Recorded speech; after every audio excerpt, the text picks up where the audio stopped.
What is going on, YouTube people? We gotta talk. This one is way in the rumor mill camp, but I decided there's enough here to make me go, This started on Blowout. I saw it on IG and Blowout, pretty similar to each other, but Spinatron posted about this as well over on Instagram. The internet detectives, if you will. Once again, very speculative territory here, but enough. There's smoke, at least, and I'm not talking about the smoke from Canada. Internet detectives were doing what they do on the Upper Deck website. I don't really know how people run across this stuff.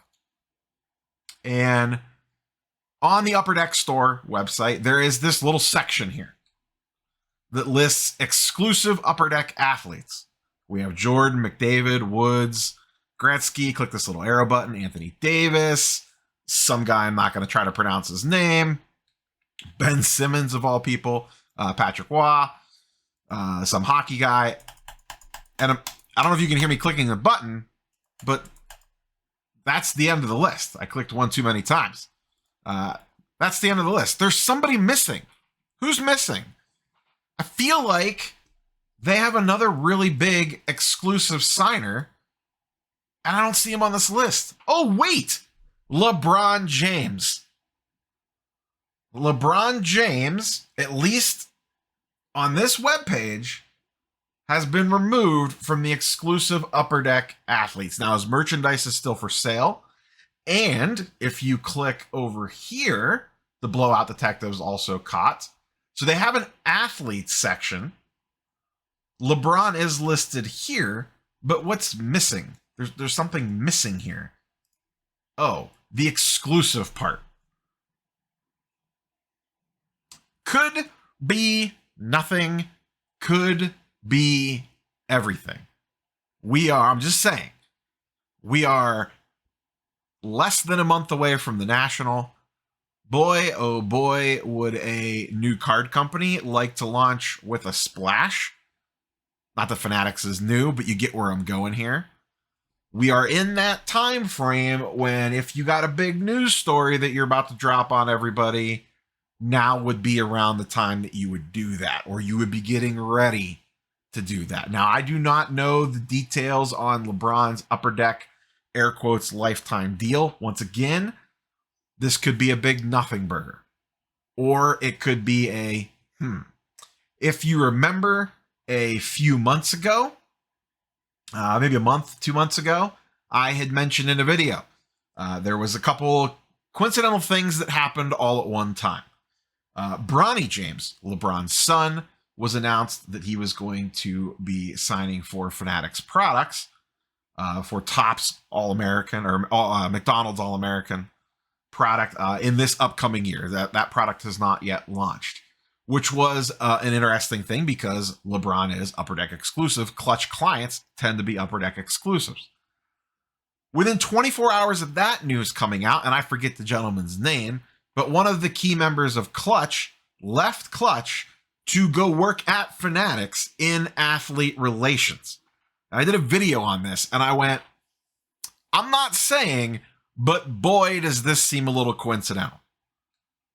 All of a sudden, Bronny is signing in Fanatics products, not an Upper Deck product. Now, Upper Deck doesn't have a McDonald's All-American thing, but I'm sure they could have put his autograph on something.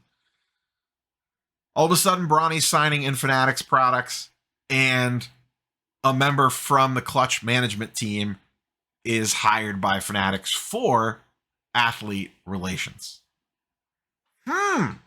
Fast forward to today, and maybe it's just a weird little web bug. Maybe someone was updating a web page and forgot to check mark a box, dot an I, cross a T, whatever. LeBron all of a sudden is not listed under Upper Deck's exclusive athletes, at least on their web page. Like I said, who knows? He is listed over here as an athlete, but not an exclusive athlete. So maybe he's still signing with Upper Deck, but the exclusivity clause has been removed. So he is a lifetime Upper Deck athlete, but maybe not exclusive. I'm sure there's some weird workarounds. I am sure there was some stuff put into that contract. LeBron is a pretty smart guy, and his team is a pretty smart team that would probably leave him an out clause somewhere there. Seems weird that you would still have Ben Simmons on this list and not LeBron if this was just a little bit of a clerical error. So let's assume something is going on, and we're going to go into make-believe land now. Let's pretend it's announced LeBron is signing for Fanatics, which means they could have his autograph in product. And once they get the NBA license, they could put him in an NBA jersey and have him sign cards for that. LeBron autos go for a large sum of money. Even his cheapest on-card sticker auto in a professional jersey, because he has a lot of autos in Akron, St. Vincent, St. Mary jersey. But anything with him in a NBA jersey is minimum. Even a sticker auto, you're probably talking at least $2 to $3 grand minimum. And there is a lot of LeBron autos out there, don't get me wrong, but there has not been LeBron autos in quite a long time because of the nature of this agreement, at least licensed ones with him in an actual NBA jersey. So what would happen to that market if all of a sudden Fanatics can spin up the presses and start printing LeBron auto cards? Now, this would be years away for licensed product because they don't have the NBA license yet, unless they got something up their sleeve with that, which I wouldn't put anything past them. What would that ultimately do to the LeBron market? Now, I don't think, someone of LeBron's stature, I can't imagine he's just going to sign like millions of autographs, hundreds of thousands of autographs, whatever the case might be. I feel like Fanatics would have limited access to him, or they would hold his autograph back for very high-end product. But regardless, more supply is going to hit the market. And if it's a deal with Fanatics where he can sign for the long term, that's going to be supply that's trickling out year over year over year over year, could hurt his autograph prices. This is part of the reason one of my plans of attack for the National was to potentially go after a LeBron auto. Then that noise came out about a month or two ago, and I went, I wonder if something's up here. And I kind of slowed down on my pursuit for a LeBron auto because I do feel like this would affect prices of LeBron autos long term. I think there'll always be a premium put on the old school Upper Deck stuff, just because those are some classic cards and some classic designs. But if this happens and more supply hits the market, you are going to see things shift.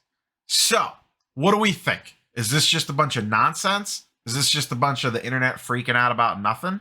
Or do we think that there's something here? Is Fanatics going to come out with a dueling national announcement of LeBron is signing with us now, or can sign with us? Maybe it's not exclusive. And we have Victor Wembanyama. Victor LeBron dual autos off the get, blind Dutch auction starting at $4 million or something stupid. I don't know. Curious for your thoughts and comments down below on this one. This one definitely, like I said, very much rumor mill territory, but could be nothing. Could be something major. Catch you boys and girls in the next one. Peace.